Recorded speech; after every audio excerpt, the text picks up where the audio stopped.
मकर संक्रांति आते ही पतंगबाजी का उत्साह अपने चरम पर पहुंचने लगता है।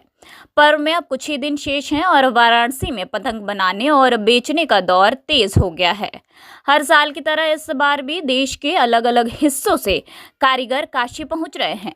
इन्हीं में एक नाम है कोलकाता से आए कारीगर नौशाद अली का, जो पिछले कई वर्षों से पतंग बनाने के काम में जुड़े हुए हैं।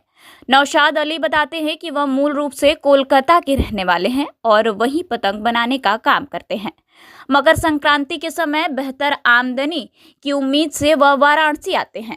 उनका कहना है कि वैसे तो वह पूरे 12 महीने काम करते हैं, लेकिन वाराणसी में पतंग का बाजार कोलकाता की तुलना में बेहतर रहता है। इसी वजह से यहां आकर काम करना फायदेमंद होता है। नौशाद के अनुसार पतंग बनाने में कागज, गोंद, कमानी और चादर का इस्तेमाल होता है। पतंग बनाने के लिए कागज दिल्ली से मंगाया जाता है, कमानी कानपुर से आती है, जबकि तुलसीपुर और कभी कभी कोलकाता से भी सामान मंगवाया जाता है। एक कारीगर दिन भर में अपने हाथ की सफाई के अनुभव के अनुसार 800 से 1200 तक पतंग बना लेता है।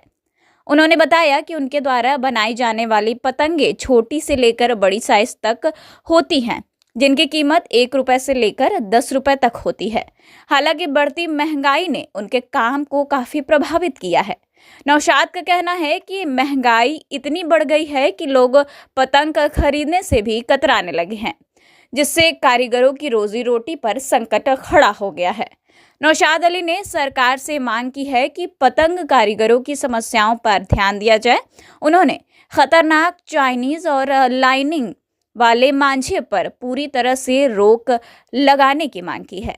उनका कहना है कि चाइनीज मांझा बेहद जानलेवा होता है, जबकि वे लोग अपनी पतंगों में साधारण धागे का ही इस्तेमाल करते हैं। उन्होंने सरकार से अपील की है कि जो कंपनियां अवैध मांझा बेच रही हैं, उन पर सख्त कार्रवाई की जाए। कारीगरों का कहना है कि यदि समय रहते उनकी समस्याओं का समाधान नहीं हुआ तो उनके परिवारों के सामने जीवन यापन का गंभीर संकट खड़ा हो सकता है। मकर संक्रांति से पहले पतंग बाजार में रौनक के बीच कारीगरों की यह चिंता भी साफ तौर पर नजर आ रही है। सर, अपना परिचय बता दें। हमारा नाम नौशाद अली है। नौशाद जी क्या करते हैं आप? पतंग की काम करते हैं। पतंग का किस साल से काम कर रहे हैं? कितना मेहनत लगती है? क्या क्या लगता है? कागज लगता है, गोंद लगता है, कमानी चादर लगती है। रहने वाले हम कलकत्ता के हैं। अच्छा, वहाँ से यहाँ आए काम करने। अच्छा, कब आते हैं कलकत्ता से बनारस? देखिए, ये तो सीजन के ऊपर है। सीजन में भी आ सकते हैं, जब मन तब आ सकते हैं, ऐसा कोई बात नहीं है। यहाँ काम तो 12 मास होती है। वहाँ थोड़ा पैसा कम है, यहाँ थोड़ा ज़्यादा है, इसका वजह से चले आते हैं। एक दिन में कितनी पतंग बना पाते हैं?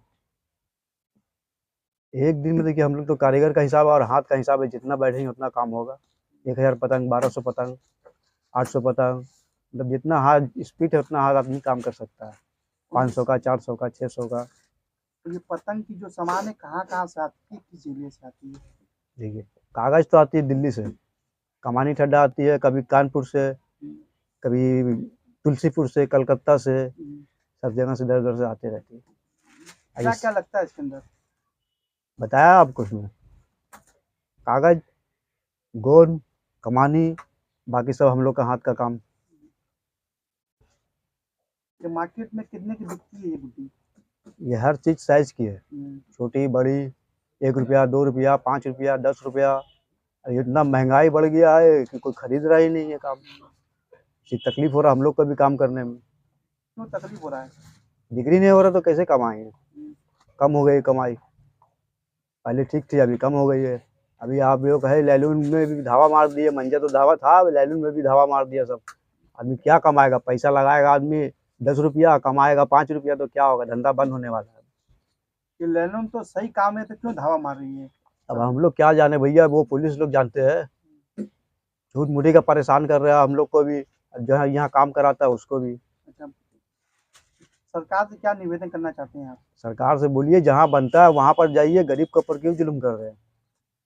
हम लोग तो यहाँ कारीगर इतना दूर से आ रहे हैं यहाँ पर कमाने के लिए, और हम लोग नहीं कमाएंगे तो क्या फायदा होगा? अपना शहर जाके मरेंगे, फिर वही 2 रुपया 4 रुपया कमाएंगे, उसका लूटेंगे, छीनेंगे, खाएंगे, यही सब करेंगे।